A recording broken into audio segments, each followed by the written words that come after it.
Meus irmãos, em nossas pregações de Filipenses, nós focamos um pouco sobre a importância da perseguição externa. Os irmãos vão lembrar muito bem disso acerca quando o apóstolo Paulo está escrevendo, e alguns irmãos de Roma estavam sendo perseguidos, e Paulo tem a importância de também escrever aquela mensagem bastante pessoal, a carta de Paulo aos Filipenses, para que o povo possa enfrentar de maneira vívida essas perseguições externas que chegam diante de nós. A igreja está sob ataque. O mundo quer destruir as famílias, o casamento, com todas as suas forças. Mas existe também uma batalha de suma importância que temos muitas vezes nos esquecido. É a questão interna.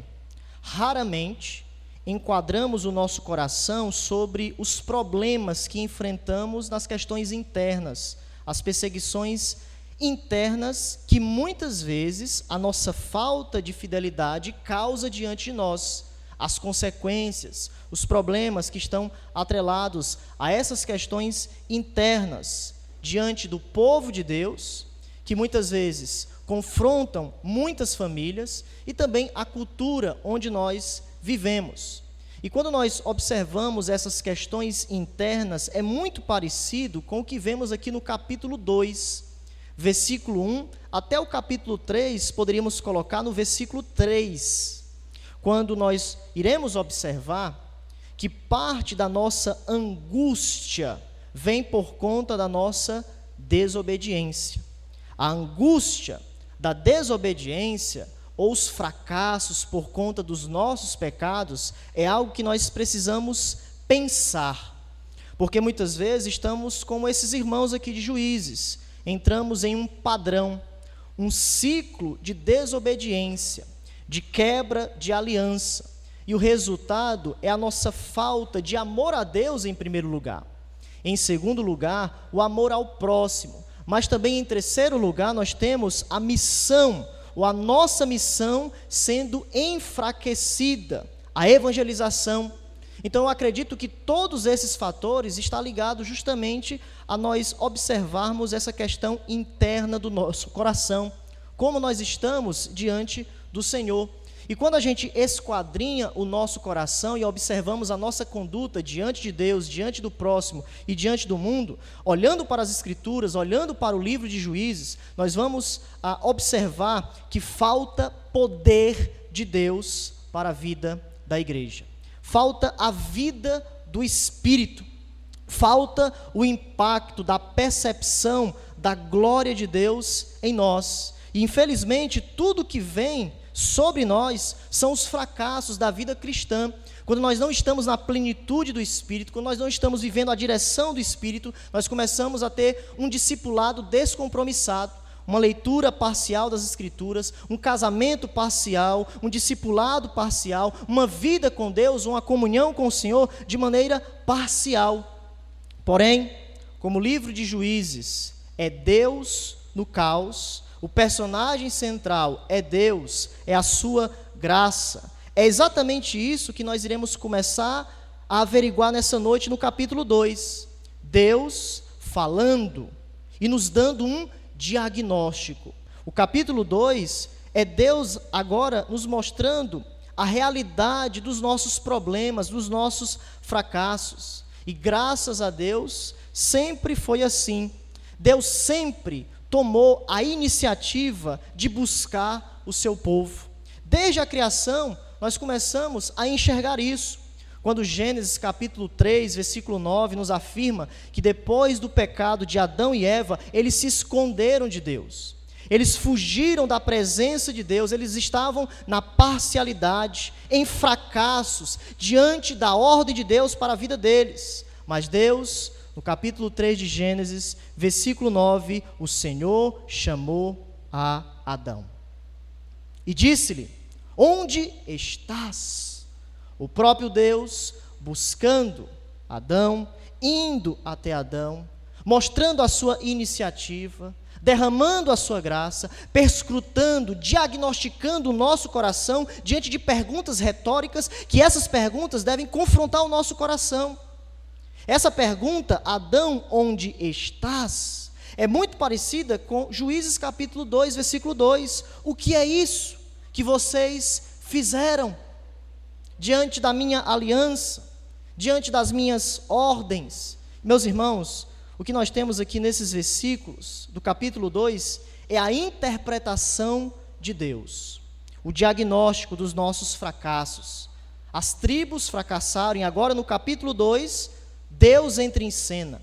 A graça de Deus entra em cena. É uma espécie de interpretação, relatório, como nós falamos muito bem, um diagnóstico do capítulo 1. Deus, de maneira misericordiosa, nos fala diante das nossas faltas.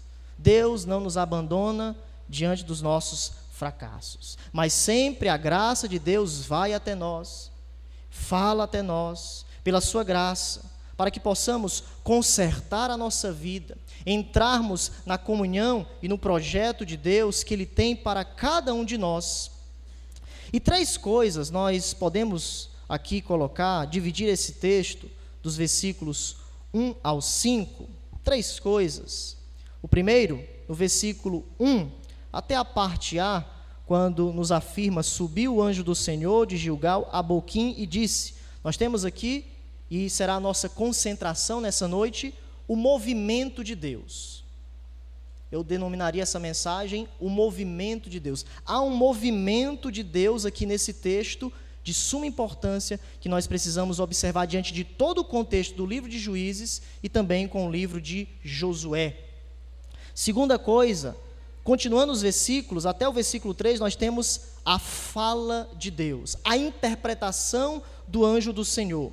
E terceiro, versículo 4 e 5, temos a resposta do povo diante da fala de Deus. Então, a nossa concentração vai ser apenas a parte A do versículo 1, onde estive me concentrando, me debruçando, meditando, olhando também para a minha vida e observando a importância do nosso movimento estar ligado ao mesmo movimento, ou à mesma direção de Deus. Então, a passagem começa com o anjo do Senhor se movendo. Há uma movimentação aqui. A movimentação é geográfica, de Gilgal para Boquim. Subiu, foi o anjo do Senhor de Gilgal a Boquim.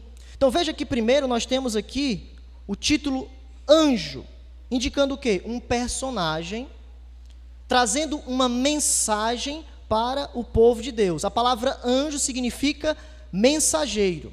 É a primeira coisa que a gente precisa se atentar quando a gente olha para essa subida, para essa movimentação. A movimentação é um anjo, um mensageiro, trazendo uma mensagem para o povo de Deus. Mas além disso, em segundo lugar, ele é um personagem divino. Nesses versículos nós temos esse anjo interpretando os fracassos do povo, não simplesmente com uma mensagem qualquer, mas é uma mensagem de autoridade. Esse anjo do Senhor possui prerrogativas divinas. Esse anjo do Senhor, ele aparece outras vezes no livro de Juízes, causando medo, causando um certo terror diante da manifestação, quando ele se apresenta para o povo de Deus, e o povo sabe que não é qualquer mensageiro, é algo celestial.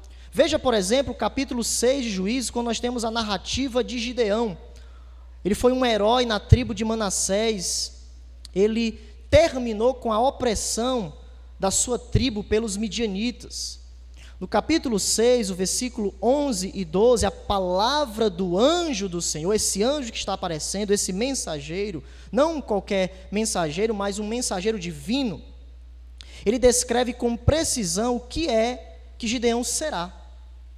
Apesar do seu medo, da sua relutância, ele afirma nesse chamamento, nos versículos 11 e 12, a seguinte questão: então veio o anjo do Senhor e assentou-se debaixo do carvalho que está em Ofra, que pertencia a Joás, a Biezrita, e Gideão, seu filho, estava malhando o trigo no lagar, estava trabalhando para o pôr a salvo dos medianitas. Então o anjo do Senhor lhe apareceu e lhe disse: o Senhor é contigo, homem valente. Antes da comissão, nós temos essa relação de Gideão para justamente ele perceber a ação de Deus, a movimentação de Deus diante desse chamado, dessa vocação, perante o contexto aqui do livro de Juízes. Mas também, continuando os versículos, do versículo 20 ao 22, mais uma vez, nós vemos essa relação, e Gideão temendo por sua vida. Por quê? Porque ele viu esse anjo face a face. Ele entende que está a presença deste anjo, a santidade divina é algo inerentemente perigoso. É perigoso estarmos diante da santidade de Deus, e ele reconhece isso.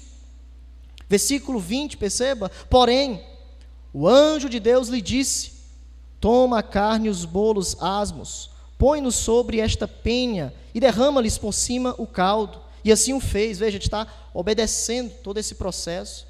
Estendeu o anjo do Senhor a ponta do cajado que trazia na mão e tocou a carne e os bolos asmos. Então subiu fogo da penha e consumiu a carne e os bolos. E o anjo do Senhor desapareceu da sua presença. Mas veja a resposta de Gideão diante dessa manifestação de Deus. Viu Gideão que era o anjo do Senhor e disse: ai de mim, Senhor Deus, pois vi o anjo do Senhor face a face. Ele sabe que esse mensageiro é o próprio Deus. Existe um termo técnico que nós sempre utilizamos para essas aparições desse anjo do Senhor. É o termo teofania. O que significa teofania? Teo, de Deus, e fania, de manifestação. São manifestações ou aparições de Deus no Antigo Testamento.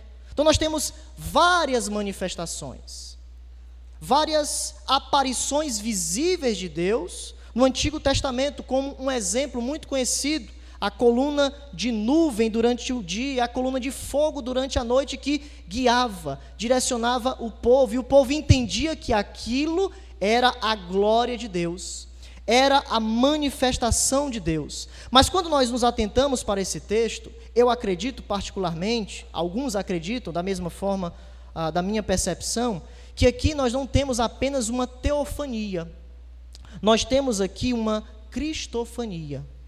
O que é uma cristofania? É o Cristo pré-encarnado.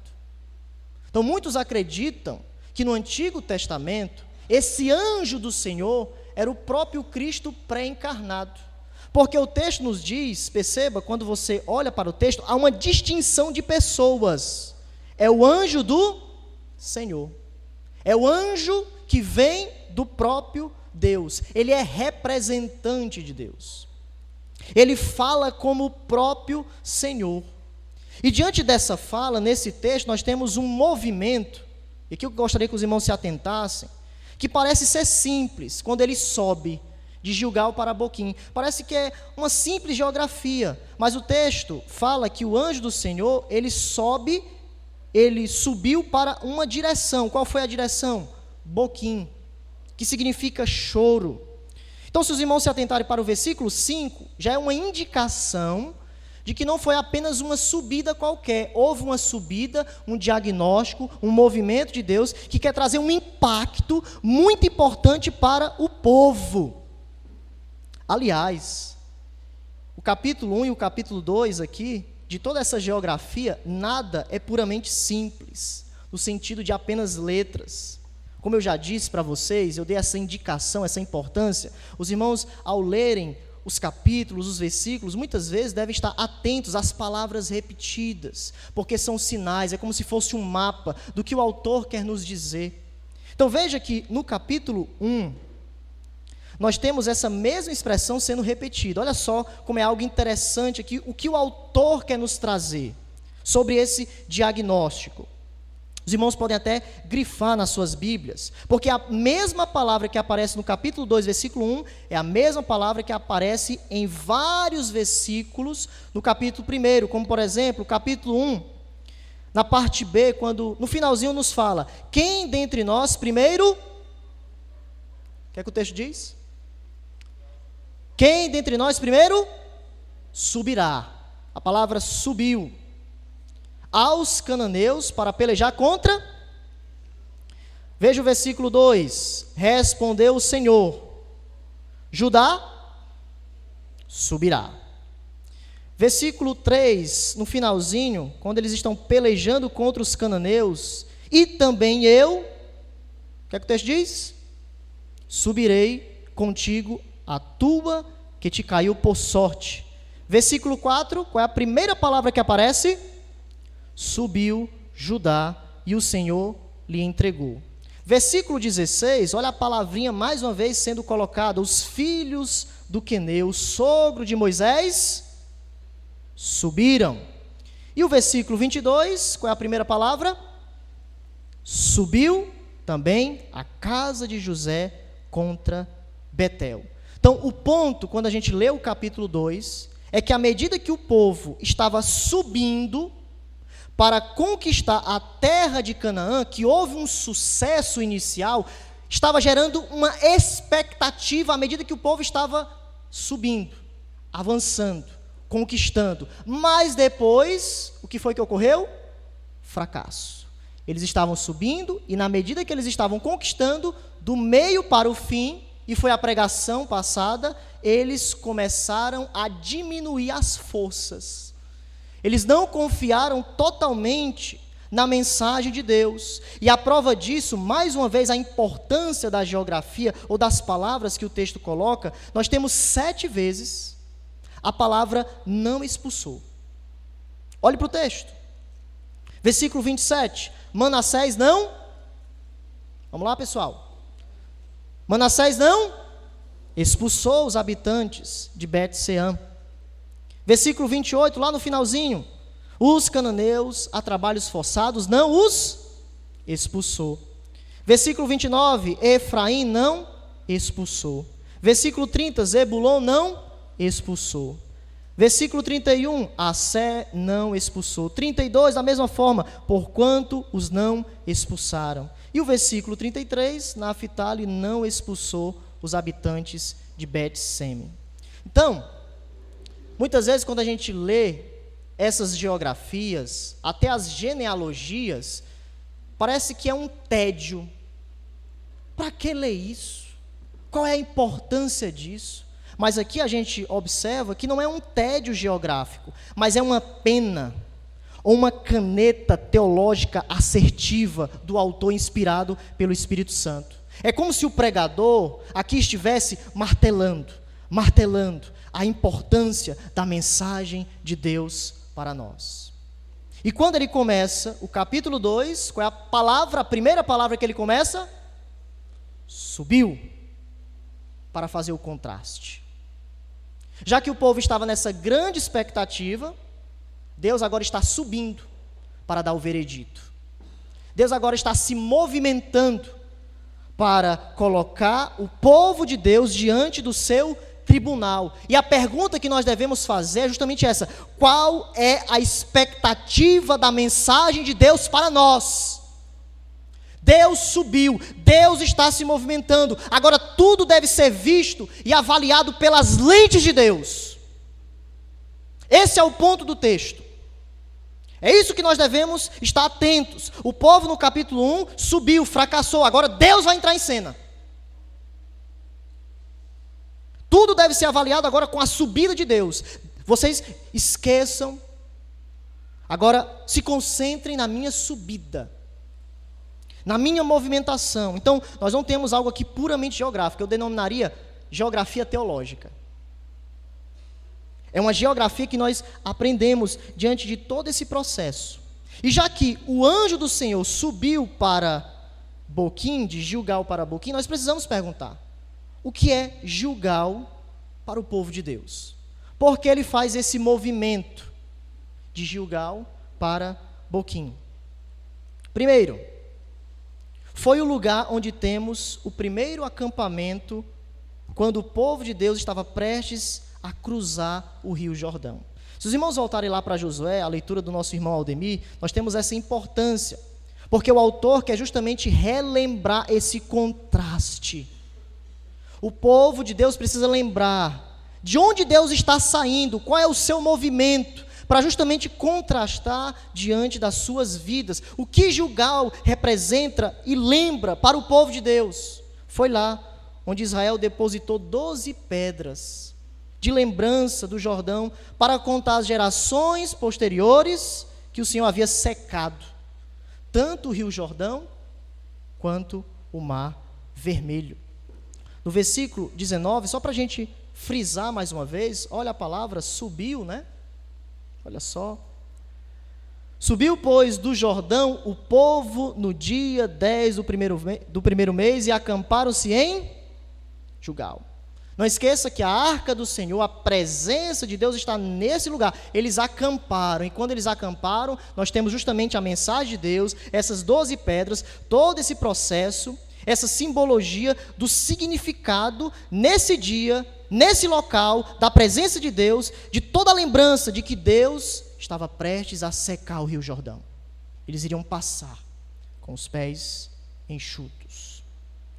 Mas também, meus irmãos, aqui nos versículos em diante, principalmente o objetivo missionário, versículo 24, para que todos os povos da terra conheçam que a mão do Senhor é forte, a fim de que temais ao Senhor, vosso Deus, todos os dias. Então veja que aquele acontecimento, a manifestação de Deus, a presença de Deus naquele lugar, retratou tudo isso, a fidelidade, a aliança de Deus, todo esse processo. Mas é interessante também que nós temos uma segunda questão que nós aprendemos com esse lugar Gilgal. Primeiro, demonstra a fidelidade de Deus, mas também nós temos a presença de Deus sendo testificada de maneira mais pungente. O capítulo 5, olha só, continuando o texto, no versículo 10 em diante, eles celebram a Páscoa, estão comemorando todo o processo, estando, pois, os filhos de Israel acampados em Gilgal. Celebraram a Páscoa no dia 14 do mês, à tarde, nas campinas de Jericó, comeram do fruto da terra no dia seguinte à Páscoa, pães asmos, cereais, tostados, comeram nesse mesmo dia. No dia imediato, depois que comeram do produto da terra, cessou o maná. O maná não vai ser mais necessário. Vocês agora vão comer do fruto da terra como eu prometi para vocês. A provisão agora vai ser outra. Vocês estão em um novo estágio da história da redenção. E não o tiveram mais os filhos de Israel, mas aquele ano comeram das novidades da terra de Canaã. Veja só, continuando o texto, estando Josué ao pé de Jericó, levantou os olhos e olhou, e eis que se achava em pé diante dele um homem, que trazia na mão uma espada. Chegou-se Josué a ele e disse-lhe: és tu dos nossos ou dos nossos adversários? Respondeu ele: não, sou príncipe do exército do Senhor e acabo de chegar. Então Josué se prostrou com o rosto em terra e o adorou. E disse-lhe: que diz meu senhor ao seu servo? Respondeu o príncipe do exército do Senhor a Josué: descalça a sandália dos pés, porque o lugar em que estás é santo. E Josué fez assim. Quem é esse príncipe? O anjo do Senhor. A manifestação. Então, quando ele está subindo de Gilgal para Boquim, o povo está lembrando o lugar da presença de Deus, o lugar onde Deus nos deu vitória, o lugar da fidelidade. Josué teve uma visão deste príncipe com a espada de juízo. Ele adorou, e ele deu a mesma ordem que deu para Moisés: tira a sandália, porque quando este príncipe toca, tudo passa a ser sagrado. E a forma como eu devo me achegar para este príncipe, para esta pessoa, não é de qualquer maneira, porque ele tem uma mensagem, ele tem um veredito. Ou seja, basicamente tudo isso quer nos dizer: é tempo de encontro com Deus. É exatamente isso. E aqui algumas aplicações para nós irmos direto ao ponto diante dessa direção ou movimentação. A aplicação, meus irmãos, que surge em toda essa questão geográfica, essa movimentação do anjo do Senhor em mostrar Gilgal, para Boquim é que Gilgal é um lugar de bênção. Gilgal é o lugar da presença de Deus, é o lugar que cessou o maná. Eles acamparam e começaram a ter um novo estágio na vida deles. É a celebração da fidelidade, da aliança ao povo de Israel. Mas o povo de Deus tinha saído desse lugar, porque eles estavam em fracassos. E ele subiu justamente para mostrar que agora era um lugar de lamento. Agora era momento de desobediência. Agora o movimento do anjo do Senhor estava mostrando vividamente para esses irmãos que vocês saíram da presença para a desobediência.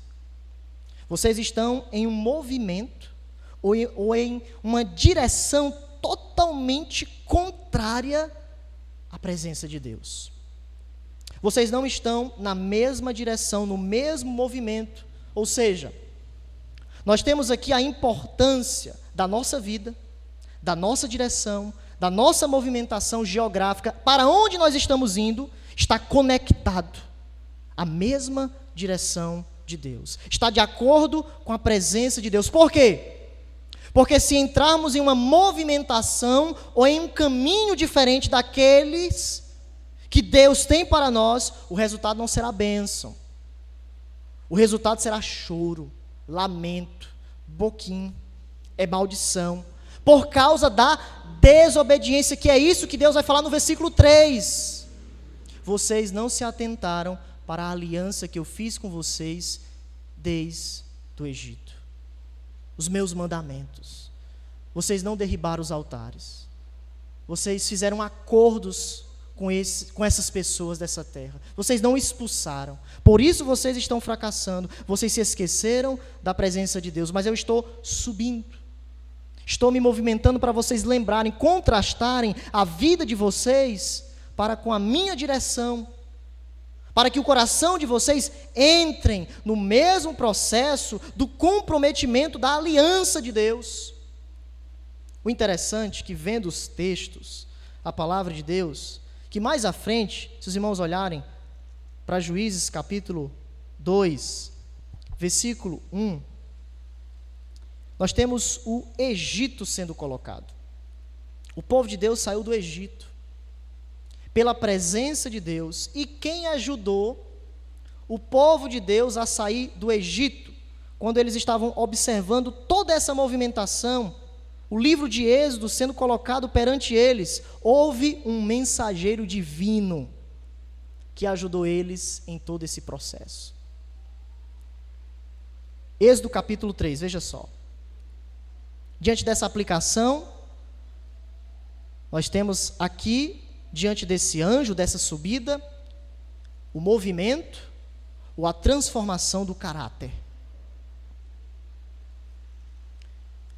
Êxodo, capítulo de número 3. Deus fala com Moisés.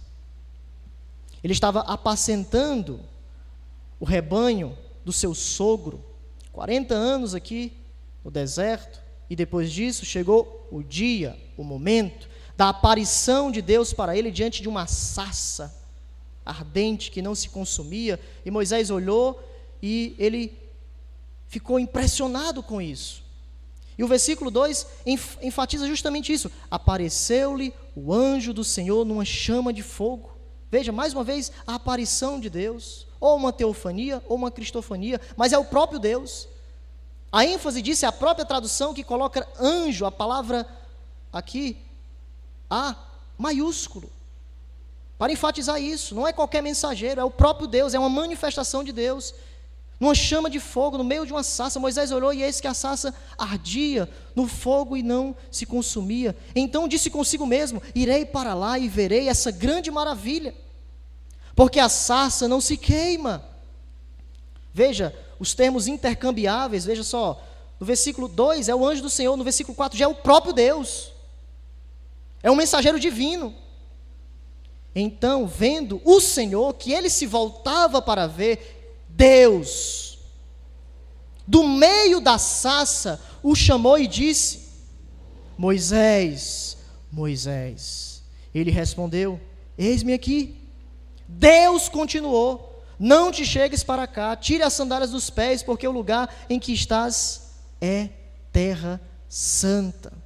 Tudo que Deus toca é sagrado, e por isso ele deveria ter essa submissão, essa dependência de Deus. Mas o versículo 6 nos informa: disse mais: eu sou o Deus de teu pai, o Deus de Abraão, o Deus de Isaque e o Deus de Jacó. Moisés escondeu o rosto porque temeu olhar para Deus. Então, quando o anjo do Senhor está se manifestando em Juízes capítulo 2, o povo de Deus estava se lembrando, ou deveria se lembrar, de toda essa manifestação que Deus não somente fez em Josué, mas começou a fazer na vida de Moisés, porque ele vai falar: do Egito eu tirei vocês, e vocês estão em desobediência. Ou seja, antes de chamar Moisés, antes de ele ser vocacionado, ele teve um encontro com Deus. O movimento de Deus, meus irmãos, a princípio, em primeiro lugar, não é colocar mais prosperidade para a sua vida, não é lhe dar um carro novo e etc. Deus pode fazer isso, mas a primeira coisa que Deus quer fazer no seu coração é mudar o seu caráter, é mudar a sua vida. A primeira coisa que Deus quer fazer, olhando para a sua santidade, e quando nós olhamos para a santidade de Deus, eu preciso direcionar o meu coração para Deus. Deve haver um movimento de transformação no meu caráter, na minha vida, na minha conduta, como por exemplo Isaías. Para ser profeta, ele precisou, primeiro, entrar no ai de mim. Diante da santidade de Deus, os anjos voando, ele olhando para o alto e sublime trono, ele disse: estou perdido, ai de mim. Mas depois que Deus tocou no seu coração, ele agora disse: eis-me aqui.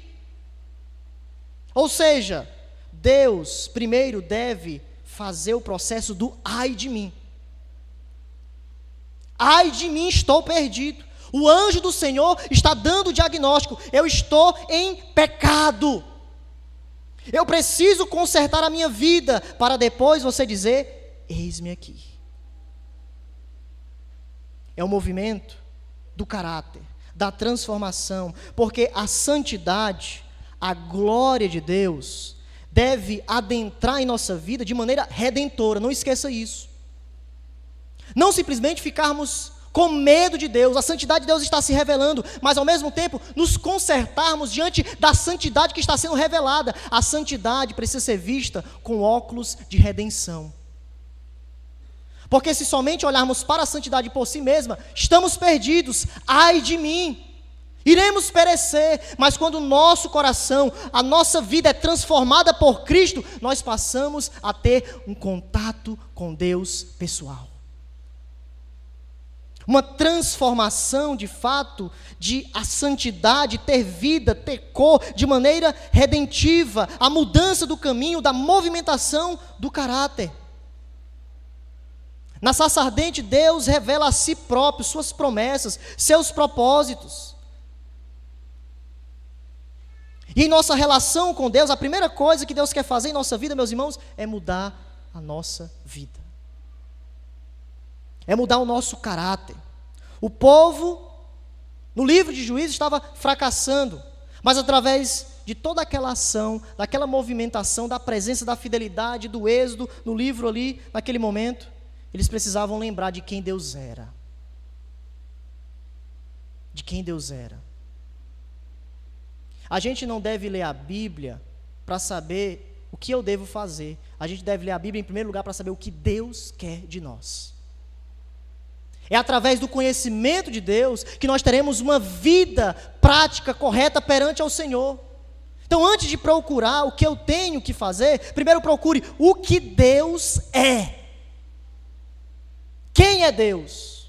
Qual é a sua manifestação? O que é a santidade de Deus? Para que através disso, a nossa vida se afaste do pecado. Meus irmãos, se tem uma palavra que Deus colocou no meu coração e como pastor dessa igreja, que eu creio que Deus está aqui falando conosco, como todas as vezes Deus fala, Deus nunca nos deixa por si só, é encontro. encontro com Deus. Encontro com Jesus de fato e de verdade. Hoje é dia de encontro. Olhe para a movimentação de Deus, olhe para a sua palavra, olhe para a sua vida. Qual é a sua direção nessa noite? Da presença de Deus, do trono de Cristo, assentado à direita de Deus. Olhe para Ele nesse momento, os olhos do seu coração, contraste com a sua vida e olhe para onde você está caminhando.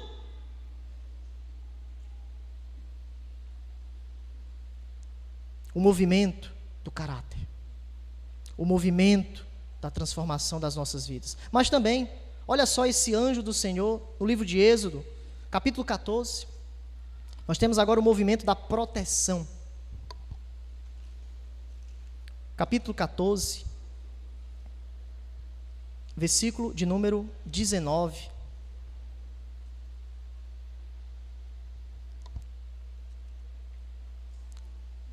O povo de Deus aqui, no processo da passagem pelo Mar Vermelho, e quem está com eles, quem está direcionando? A presença de Deus, o anjo do Senhor mais uma vez. Então, o anjo de Deus, que ia adiante do exército de Israel, se retirou e passou para trás deles. Também, a coluna de nuvem se retirou de diante deles e se pôs atrás deles. Ou seja,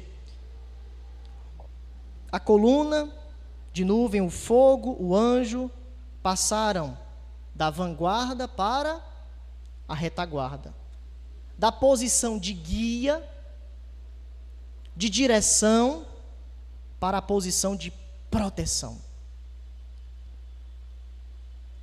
Então, Deus nos informa que através desse movimento nós também temos proteção. O caminho da proteção. O caminho da proteção é quando nós estamos no caminho de Deus, no caminho do Senhor, nas provações de Deus. E Deus está nos direcionando e também nos guardando, fazendo todas as coisas conforme o conselho da sua vontade. Ou seja, você também precisa saber que Deus está protegendo a sua vida. Se você está com Deus, se você está no movimento de Deus, saiba que na passagem, no sofrimento, nas provações, há a proteção de Deus em sua vida. Terceiro, nós temos o movimento da promessa. Capítulo 23, olha só.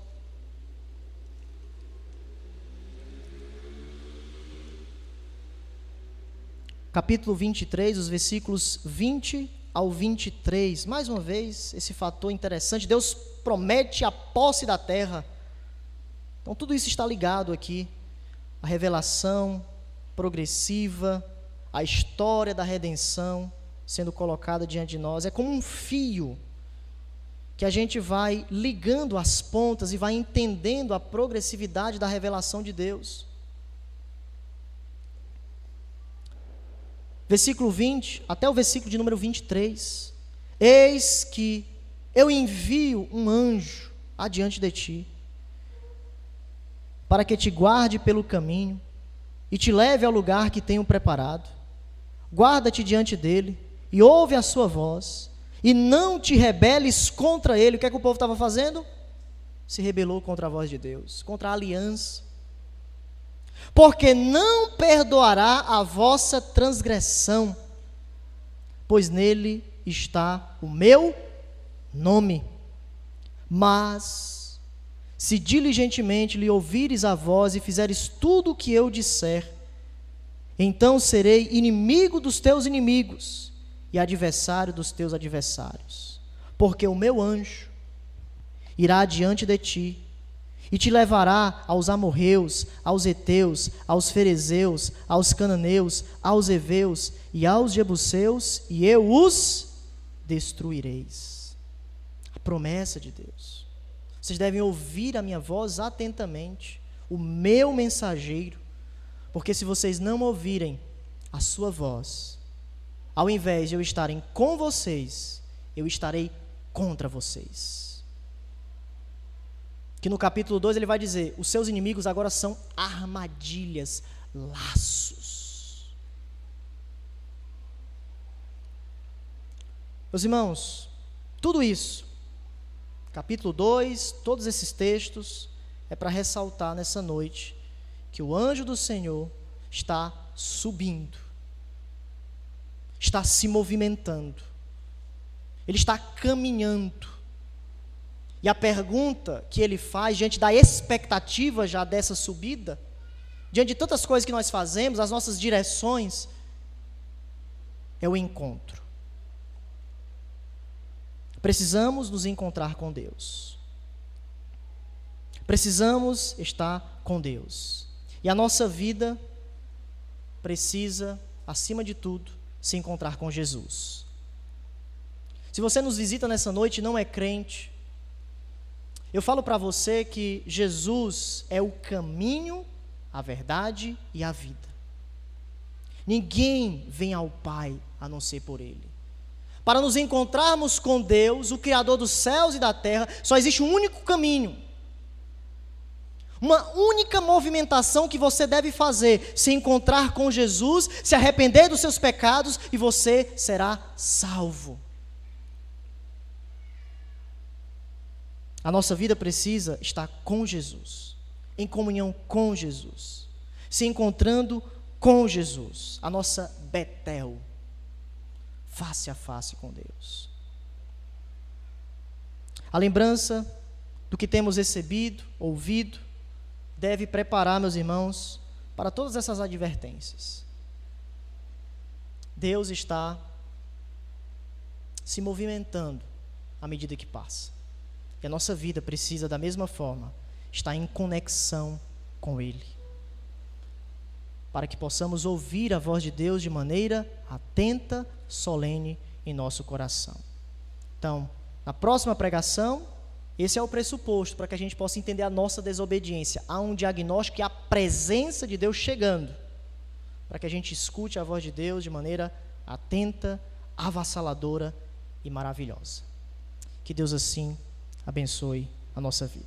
Amém?